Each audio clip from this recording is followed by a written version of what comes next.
You decided to visit New Orleans, but the neon on Bourbon Street just wasn't enough. You wanted the real Louisiana, the parts not listed on the brochures. So you drove until the pavement turned to mud. Now you're standing on a pier in the heart of the Atchafalaya Basin, and the swamp is about to teach you why the locals stay in the city.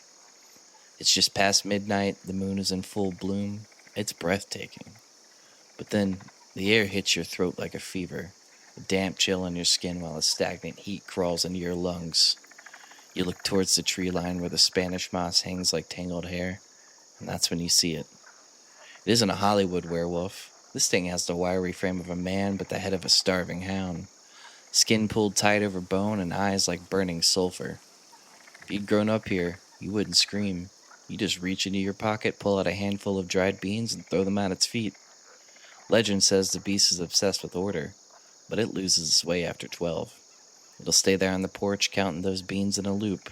1 to 12, 1 to 12, again and again. And if you're lucky, the math lasts until sunrise. But as you watch the head tilt towards the floorboards, you have to wonder, what if that thing on the porch isn't the monster we should be worried about? Welcome to My Latest Fixation. I'm Joshua, and I'm constantly challenging myself to look at this beautifully warped world through a slightly different lens. From the lonely cryptids lurking into the static to the social mysteries of the digital age, like why our online friends never quite look the way we expect them to. This is my way of deconstructing horror, gaming, obscure history, and the wonderfully strange puzzle of human connection. So pull up a chair, put your headphones in, and let's learn something.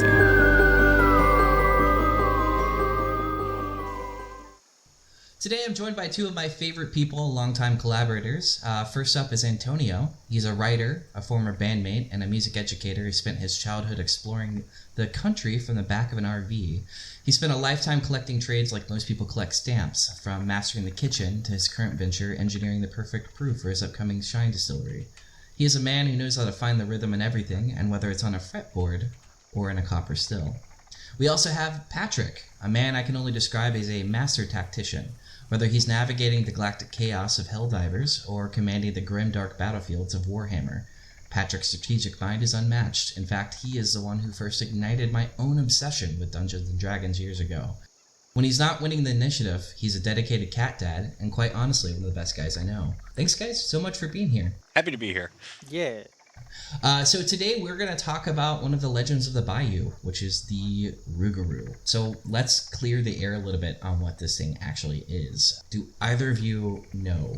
So from what I understand, it's kind of like the French version of a werewolf, and it originally was from like French Canadians, and it ended up in Louisiana because of all that when French Canadians got forced down that way, and then they were in that area. So from what I understand, it's kind of based in that, but it's also like that whole Cajun Creole had a lot of mixing with mythologies and religion and whatnot, and like the actual Rougarou is more the product of that than like the pure French werewolf per se.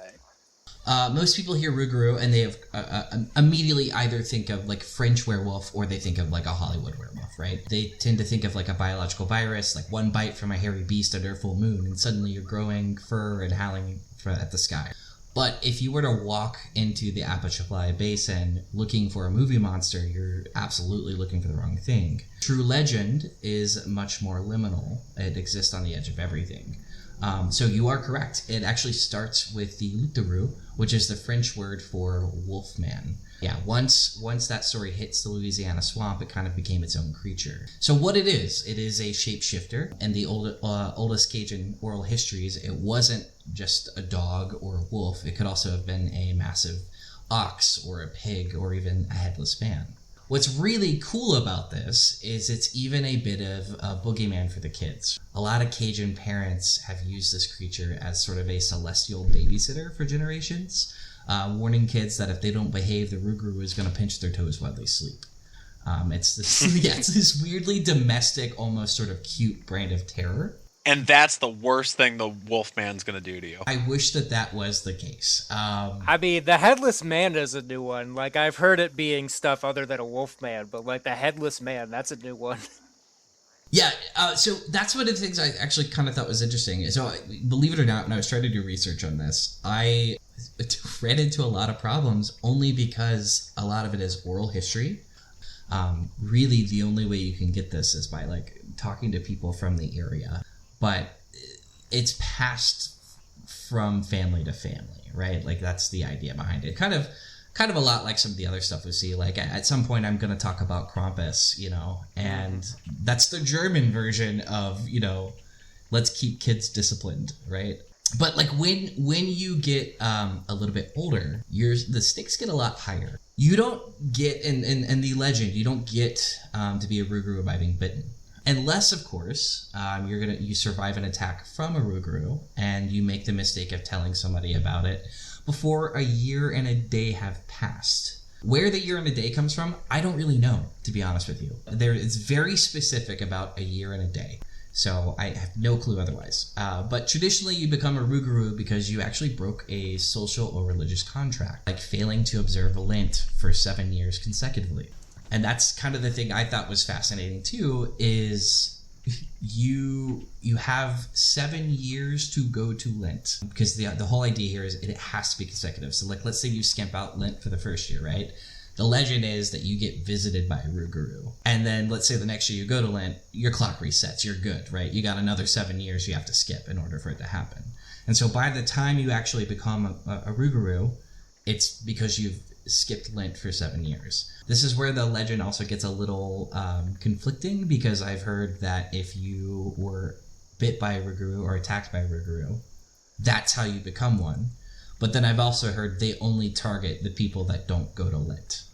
So this is a very fascinating sort of, no pun intended, but like muddy legend. And then there's also this gaze. Have either one of you heard about the whole gaze and the curse passing that way?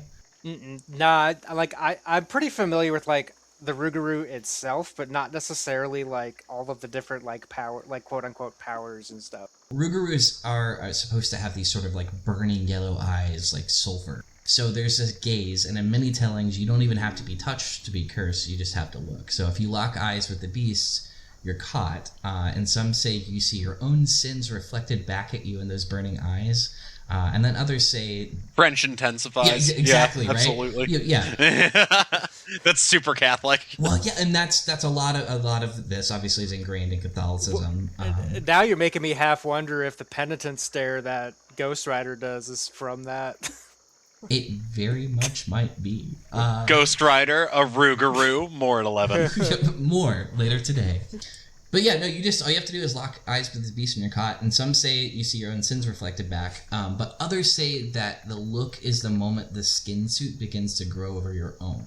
So it's a curse of witnessing. We've got all of this crazy lore that talks about all these different ways you become one, and then it's this idea of like, okay, so you can't really tell anyone about it, but you also can't witness it either. So it's a very, very fascinating thing. And I gotta say, that is a terrifying thought for the modern day, because, the swamp itself is being broken.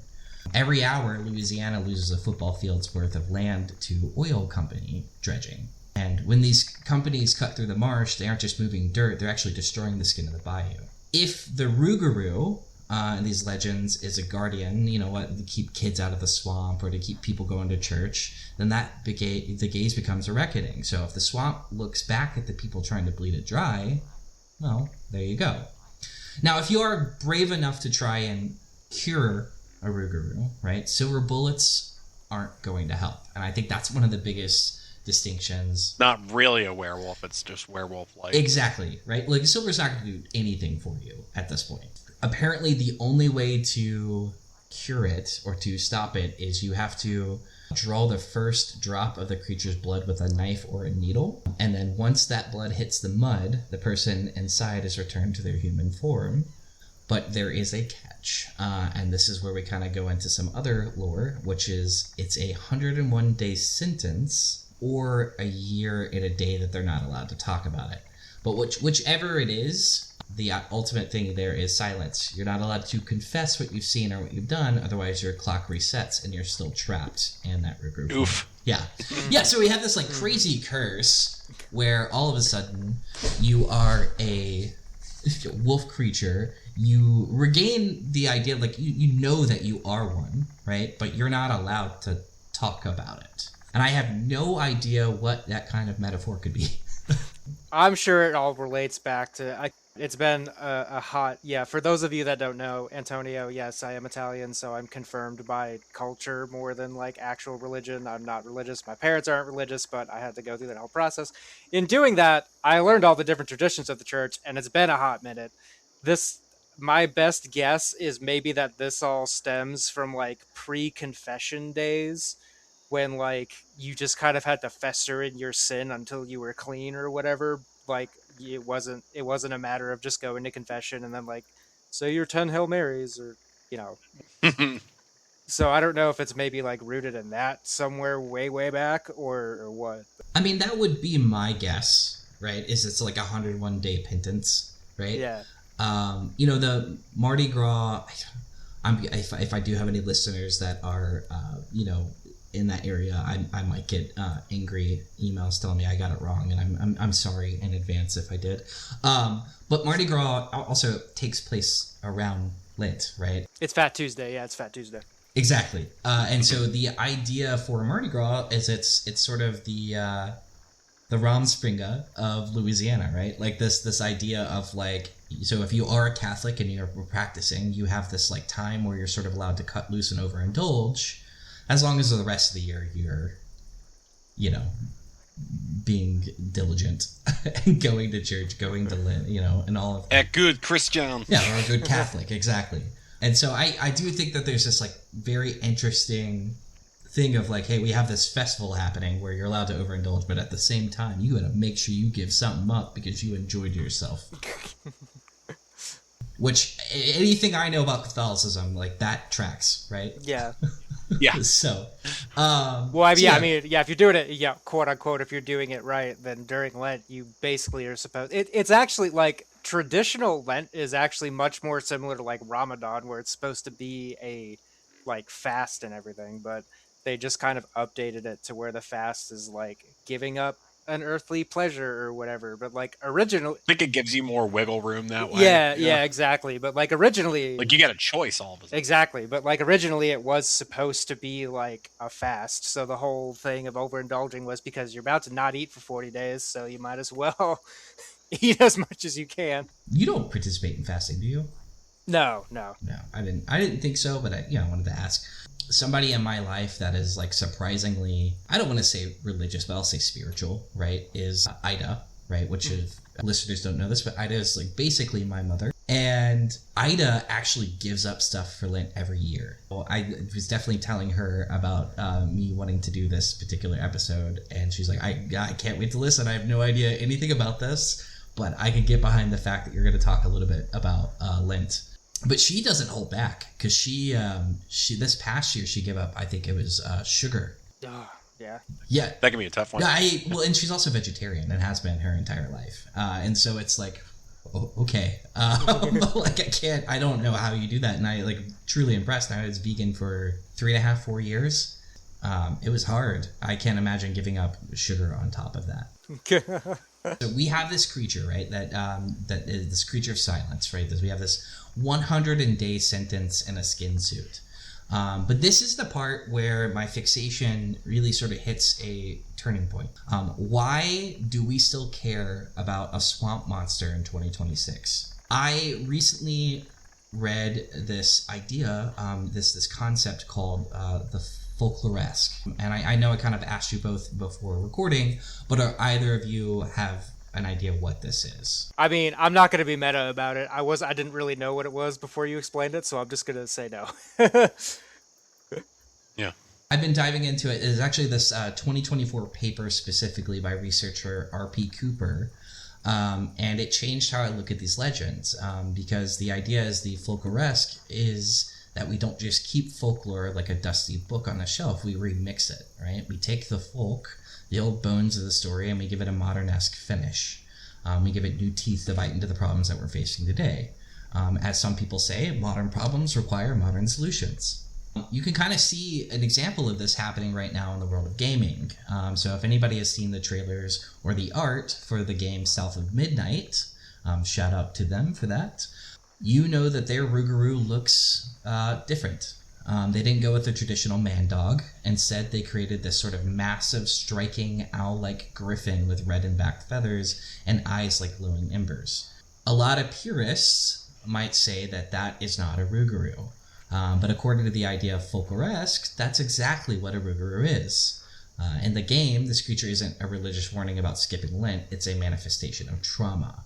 It's actually born from grief and anger, a spirit so heavy with pain that it literally takes on a new terrifying shape just to hold it all in. So by changing this form from a dog to a bird of prey, they're actually tapping into a different kind of fear.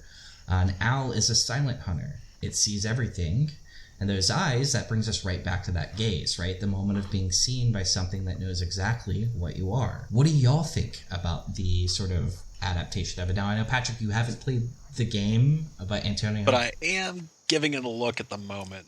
Like, I think that's a really interesting take on, like, an urban legend. Yeah, South of Midnight is one of my favorite. Like, the second I saw a trailer for that thing, I bookmarked it, bought it the day it came out. It is amazing. But that depiction of the Rougarou is so cool because, right, because it... I feel like this isn't really a spoiler, more as describing the game, where the game itself is about various aspects of grief and overcoming said grief. And the grief comes in many different ways for many different people. So it was very cool to kind of have... that's the guy, that's the Rougarou. It was cool to have grief kind of manifest that way, and you kind of work them through it and whatnot. But also, side note, that boss fight, that is up there. That is up there with Raphael's final act from Baldur's Gate 3 for over the top like villain song, because voice actor actually sings that song and it's so good. That's pretty such amazing. A good fight. I'll have to. I will agree with you on the sound thing, but I'm gonna tell you, I also find the boss art was harder fighting Raphael. Well, I feel like because South of Midnight is much more a narrative game, and like that one boss fight is really the one time that they kind of made like a proper video game boss fight, but the game is meant to play more as like a narrative game rather than like a true combat game. So I think that's the one time that game design sort of stumbled a little bit, but like the story totally makes up for it. It's just like gameplay wise, it does like have a very slight little stumble. I 1000% agree. I think my favorite thing about that particular that entire level is the background track. Yeah. Just because if you listen, or I mean, I could be wrong, I haven't actually looked it up, but if you listen, it sounds like they are saying Rougarou and Lubdulu, right? Like the both names for it, which I think is really fascinating. Yeah, that. What was the other name for it? Lubdulu, which is the French word for literally like wolf that shapes. Sick. Yeah. No, they do, because that's because a lot of the characters in South of Midnight, their trauma relates back to their childhood. It's very Southern Baptist culture. Well, Southern Baptist culture in terms of both white and African American cultures with that. And so a lot of the soundtrack, they have like a children's choir that comes in at different points, and that is one of them. And yeah, the kids they're saying both of the names at different points. That's fucking stupid. I haven't like dug into it enough to see if there's like a specific theme to when they use which word, or if it just kind of mixes just randomly. I haven't looked into that either, but yes, I love the fact that they are incorporating sort of both cultures into it as well. Yeah. Because it really is just a, the term Rougarou or Rougarou came because of a, creolization of the word. You kind of got a different dialect going on, a lot more relaxed. Everything's a little slower, right, in the bayou. There's sort of a joke that everything in Louisiana moves a little bit slower, and that's not a bad thing, You get to sort of just relax. Yeah, it's the Big Easy.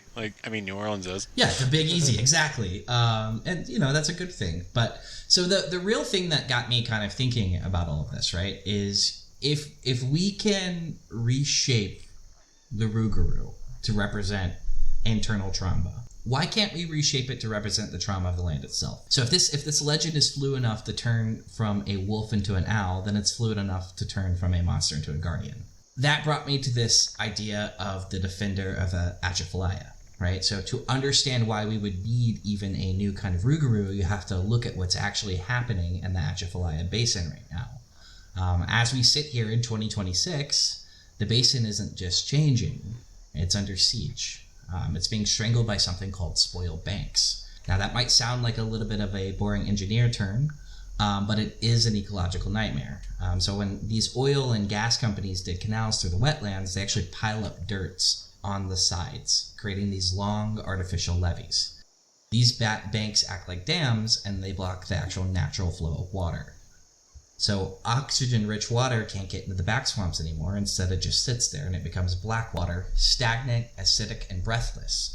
The crawfish suffocate in their holes, the fish die, the plants rot, and the cypress trees, the literal spine of the basin, begin to drown in place because the roots can't breathe. So we aren't just losing trees, we're losing a multi-million-dollar economy and a 1,000-year-old Cajun and Chimamacha culture. We're losing the nation's largest river swamp and turning it into a collection of isolated poison ponds. And then on top of all of that, you have the sedimentation. Because of these man-made barriers, the river is being forced to drop its silt level in all the wrong places. So it's literally burying the swamp alive under feet of mud, clogging the relief valve that protects New Orleans and the Baton Rouge from the next great flood. Historically, we know that they've had issues with this, right? So you can kind of see why it's such a big deal. I know the swamps are known for being muddy, but it's a different type of mud. So this is where this idea of folk arrest comes back into play, right? In the old days, the Rougarou is a warning to stay in line. But if the land is experiencing this kind of trauma, then the legend has to evolve. So I think it's time that we start to think of the modern Rougarou as the immune system of the bayou. So no longer is it hunting the neighbor who skipped Lent. It's now hunting the dredge. It's the land's final defense mechanism against the pipelines and the spoil banks, right? It's now the protector of the sheet flow, tearing down the artificial walls to let the basin breathe again. It's sabotage with teeth. So when you think about that south of midnight griffin, or Rougarou, it's a creature born of pain standing guard over a world that's being torn apart. If the swamp is finally growing teeth to fight back against the forces choking it out, well, the Rougarou then is the perfect tool for the job. It's the protector that we've been telling stories about for centuries, finally given a reason to bite back. Well, I was going to say, I genuinely would be curious if there's any activist groups in the Louisiana area that use that as a symbol, because right, we're all very connected to Appalachia, whether we still live here or we're spent significant parts of our lives here. So we're all a little bit more tapped into all that. But it's right, Mothman has become the Mothman has become this symbol of leftist resistance in the Appalachians, kind of in the past 5 years, and also kind of out of nowhere. So it's the kind of thing where it is something to be repurposed, but it's also, I'm genuinely curious if it already kind of has started undergoing that transformation, but it's a little bit more localized, only because, at least in my experience, like I said, this might not be totally true, but in my experience, both Cajun and Creole cultures are not necessarily as widely known or understood in terms of the mythologies amongst the general worlds /US. So there might not be a lot of that sort of rebranding that's just openly available, but locally, I am curious if there's actually some, like I said, some groups or organizations that are sort of not reclaiming, but repurposing that sort of folklore as a symbol of resistance or whatever. Yeah, I mean, it is a very powerful image. And I have looked. I have not seen anyone that has yet. But if you're listening at home, please feel free to take that and put it on your battle jacket. Yeah, put it on your battle jacket. Go out and save the swamps. It's really, really important. Well, Josh, you kind of mentioned an interesting point about the economy of Louisiana is going to get wrecked by all this environmental detriment, and kind of got me thinking about Mesopotamia and how they irrigated the ever-loving crap out of their fields, and things got so salty that it became barren wastelands.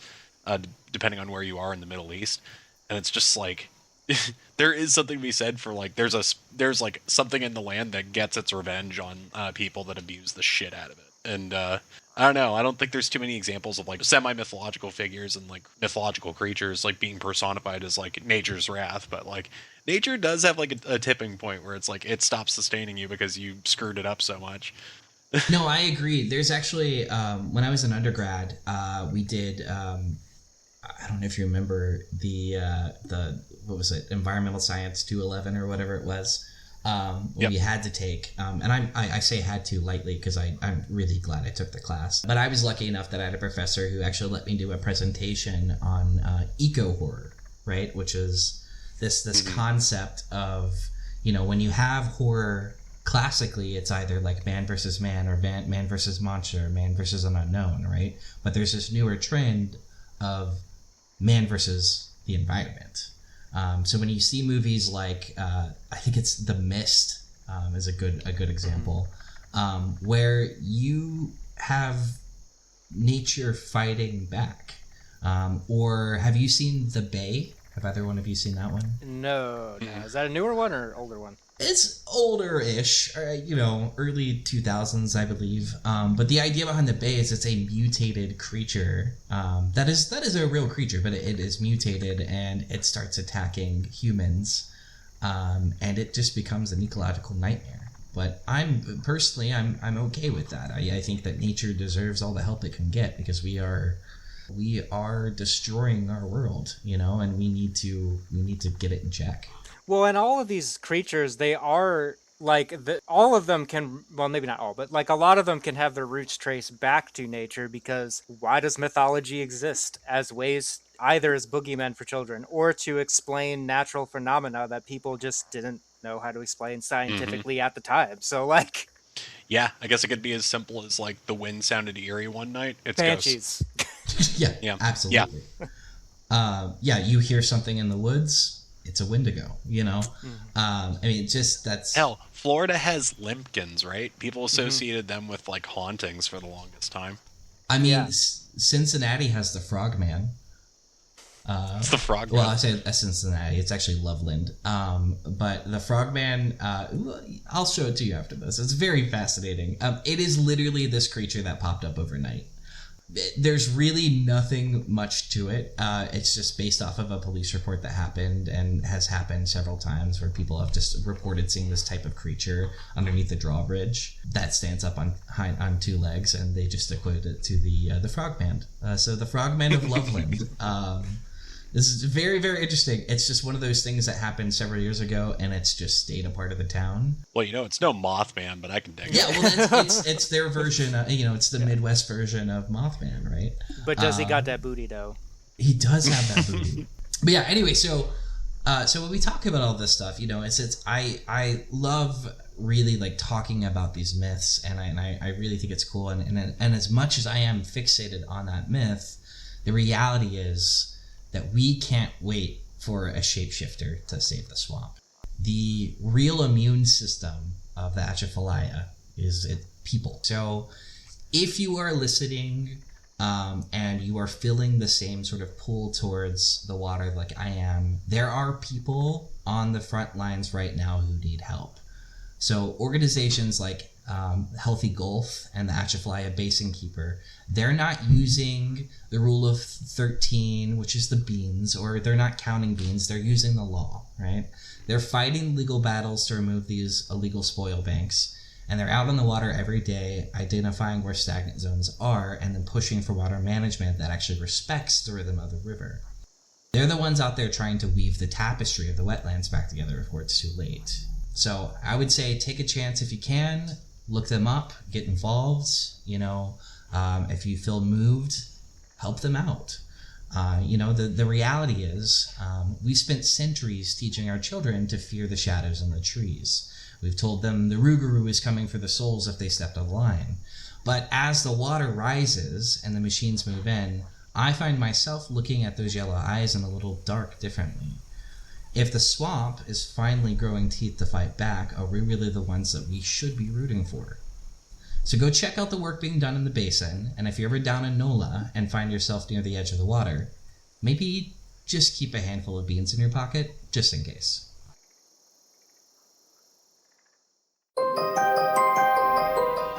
And with that, the curtain closes on this week's obsession. Thanks for pulling up a chair and diving in the deep end with me. If you'd like to feed the machine and support this strange little show, you could find our tip jar links in the notes below. It's never expected, but it goes a long way towards keeping the ghost happy. And while you're down there, please follow and share the show with another beautifully bizarre soul. It really is the best way to help our corner of the static grow.